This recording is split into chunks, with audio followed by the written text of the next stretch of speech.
السلام علیکم دوستو، میں ہوں کاشف قمر اور آپ موجود ہیں اسلامک نیٹ ورک۔ دوستو، اسلامک نیٹ ورک میں ہم کتاب مشکات المصابیح کا مطالعہ کر رہے ہیں اور اس میں ہم نے اس کا تیسرا والیوم شروع کیا ہوا اور تیسرے والیوم کا دوسرا باب ہے اور اس کا سب چیپٹر ہے اللہ کی اطاعت و عبادت کے لیے مال اور عمر سے محبت رکھنے کا بیان۔ حدیث نمبر ہے 5284۔ سعد رضی اللہ تعالیٰ عنہ بیان کرتے ہیں کہ رسول اللہ صلی اللہ علیہ وسلم نے فرمایا، بے شک اللہ ایسے مالدار کو پسند فرماتا ہے جو پرہیزگار اور گمنام ہو۔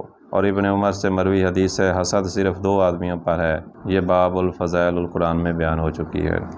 حدیث نمبر 5285۔ ابو بکرہ رضی اللہ تعالیٰ عنہ سے روایت ہے کہ ایک آدمی نے عرض کیا، اللہ کے رسول کون سا آدمی بہتر ہے؟ آپ صلی اللہ علیہ وسلم نے فرمایا، جس کی عمر دراز ہو اور اس کا عمل اچھا یعنی قرآن و سنت کے مطابق ہو۔ اس شخص نے عرض کیا، سب سے برا شخص کون ہے؟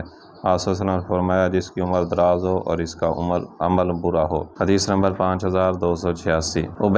عبید بن خالد سے روایت ہے کہ نبی صلی اللہ علیہ وسلم نے 2 آدمیوں کے درمیان بھائی چارہ قائم کیا، ان میں سے ایک اللہ کی راہ میں شہید کر دیا گیا، پھر دوسرا اس کے تقریباً 1 ہفتے بعد فوت ہو گیا۔ صحابہ رضی اللہ تعالیٰ عنہ نے اس کی نماز جنازہ پڑھی تو نبی صلی اللہ علیہ وسلم نے فرمایا، تم نے اس کے لیے کیا دعا کی؟ انہوں نے عرض کیا، ہم نے اللہ سے دعا کی کہ وہ اس کی مغفرت فرمائے، اس پر رحم فرمائے اور اسے اس کے ساتھی سے ملائے۔ نبی صلی اللہ علیہ وسلم نے فرمایا، اس کی وہ نمازیں جو اس نے اس کی نمازوں کے بعد پڑھیں وہ کہاں گئیں؟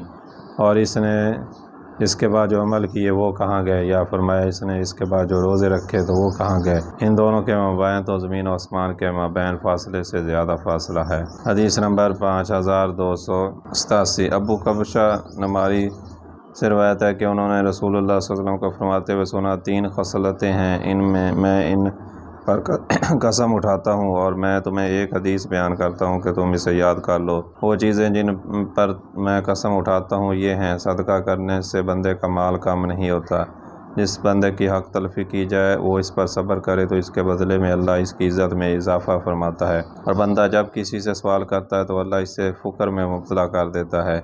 رہی وہ بات جو میں تمہیں بتانے جا رہا ہوں، اس کو خوب یاد رکھنا۔ پس فرمایا، دنیا 4 قسم کے لوگوں کے لیے ہے، ایک وہ بندہ جسے اللہ نے مال اور علم عطا کیا ہو اور وہ اس علم کے بارے میں اپنے رب سے ڈرتا ہو، صلہ رحمی کرتا ہو اور وہ اس علم کے مطابق اللہ کی خاطر عمل کرتا ہو، یہ سب سے افضل درجہ ہے۔ ایک وہ بندہ جسے اللہ نے علم دیا ہو لیکن اسے رزق نہ دیا ہو اور وہ نیت کا اچھا ہے، وہ کہتا ہے اگر میرے پاس مال ہوتا تو میں یہ فلاں مالدار شخص کی طرح خرچ کرتا، ان دونوں کے لیے اجر برابر ہے۔ اور ایک وہ بندہ ہے جسے اللہ نے مال عطا کیا لیکن علم نہیں دیا، تو وہ علم کے بغیر اپنے مال کی وجہ سے بے راہ روی کا شکار ہو جاتا ہے، اور وہ نہ تو اپنے رب سے ڈرتا ہے اور نہ صلہ رحمی کرتا ہے اور نہ ہی اسے حق کے مطابق خرچ کرتا ہے، یہ شخص انتہائی برے درجے پر ہے۔ اور ایک بندہ وہ ہے جسے اللہ نے مال دیا نہ علم، وہ کہتا ہے اگر میرے پاس مال ہوتا تو میں بھی فلاں شخص کی طرح عمل یعنی خرچ کرتا، وہ صرف نیت ہی کرتا ہے جبکہ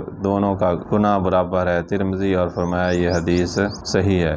حدیث نمبر 5288۔ انس رضی اللہ تعالیٰ عنہ سے روایت ہے کہ نبی صلی اللہ علیہ وسلم نے فرمایا، بے شک اللہ تعالیٰ جب کسی بندے کے ساتھ بھلائی کا ارادہ کرتا ہے تو وہ اسے اطاعت والے کاموں پر لگا دیتا ہے۔ عرض کیا گیا، اللہ کے رسول وہ اسے کس طرح کے کام پر لگاتا ہے؟ فرمایا، موت سے پہلے اسے صالح عمل کرنے کی توفیق عطا فرما دیتا ہے۔ حدیث نمبر 5289۔ شداد بن اوس رضی اللہ تعالیٰ عنہ بیان کرتے ہیں کہ رسول اللہ صلی اللہ علیہ وسلم نے فرمایا، دنا شخص وہ ہے جس نے اپنے نفس کا محاسبہ کیا اور موت کے بعد کے لیے عمل کیے، اور کم عقل شخص وہ ہے جس نے اپنے نفس کو خواہش کے تابع کیا اور اللہ پر امید باندھ لی کہ وہ غفور و رحیم ہے۔ حدیث نمبر 5290۔ نبی صلی اللہ علیہ وسلم کے ایک صحابی سے روایت ہے کہ انہوں نے کہا، ہم ایک مجلس میں تھے کہ اچانک رسول اللہ صلی اللہ علیہ وسلم تشریف لائے اور آپ کے سر پر پانی یعنی غسل کے اثرات تھے۔ ہم نے عرض کیا، اللہ کے رسول ہم آپ کی کچھ طبع دیکھ رہے ہیں۔ آپ صلی اللہ علیہ وسلم نے فرمایا، ٹھیک ہے۔ راوی بیان کرتے ہیں،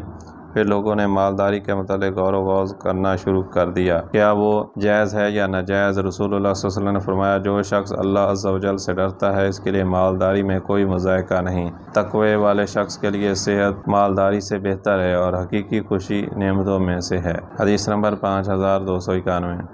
سفیان ثوری رحمۃ اللہ علیہ بیان کرتے ہیں کہ ماضی میں مال ناپسندیدہ چیز تھی جبکہ آج وہ مومن کی ڈھال ہے، اور فرمایا، اگر ہمارے پاس دینار نہ ہوتے تو یہ بادشاہ میں بے وقت سمجھتے، اور فرمایا جس شخص کے ہاتھ میں مال ہو وہ اسے کارآمد بنائے، ضائع نہ کرے، کیونکہ یہ ایسا دور ہے کہ اگر وہ ضرورت مند ہوا تو وہ پہلا شخص ہوگا جو اصول دنیا کے لیے اپنا دین بیچ ڈالے گا، اور فرمایا حلال فضول خرچی کا متحمل نہیں ہو سکتا۔ حدیث نمبر 5292۔ ابن عباس رضی اللہ تعالیٰ عنہ بیان کرتے ہیں کہ رسول اللہ صلی اللہ علیہ وسلم نے فرمایا روز قیامت منادی کرنے والا منادی کرے گا 60 سالے کہاں ہیں؟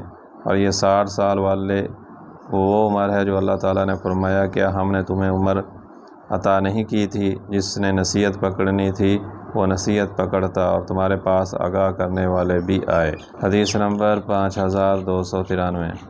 عبداللہ بن شداد رضی اللہ تعالیٰ عنہ بیان کرتے ہیں کہ بنو ازرع کے 3 آدمی نبی صلی اللہ علیہ وسلم کی خدمت میں حاضر ہوئے اور انہوں نے اسلام قبول کر لیا۔ رسول اللہ صلی اللہ علیہ وسلم نے فرمایا کون ہے جو ان کے کھانے پینے کی مجھ سے ذمہ داری اٹھا لے؟ طلحہ رضی اللہ تعالیٰ عنہ نے عرض کیا میں۔ چنانچہ وہ تینوں انہیں کے پاس تھے کہ نبی صلی اللہ علیہ وسلم نے لشکر روانہ کیا تو ان میں سے ایک اس لشکر کے ساتھ گیا اور وہ شہید ہو گیا۔ پھر آپ نے ایک لشکر روانہ کیا تو دوسرا اس کے ساتھ گیا تو وہ بھی شہید ہو گیا۔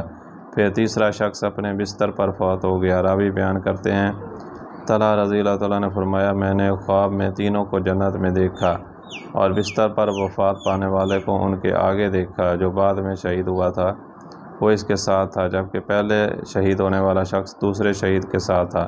چنانچہ اس سے مجھے اشکال پیدا ہوا تو میں نے نبی صلی اللہ علیہ وسلم سے اس کا تذکرہ کیا تو آپ صلی اللہ علیہ وسلم نے فرمایا تم کو اس سے کون سی چیز عجیب لگی؟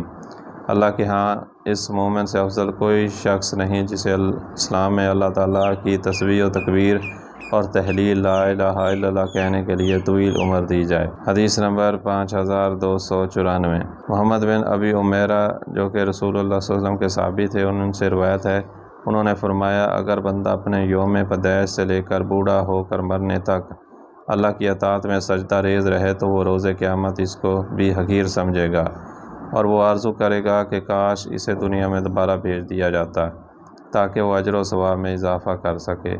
دونوں روایات کو امام احمد نے نقل کیا ہے۔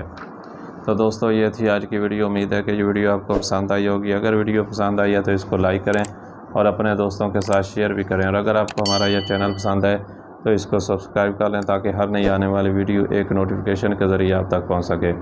آئندہ ویڈیو تک کے لیے اللہ حافظ۔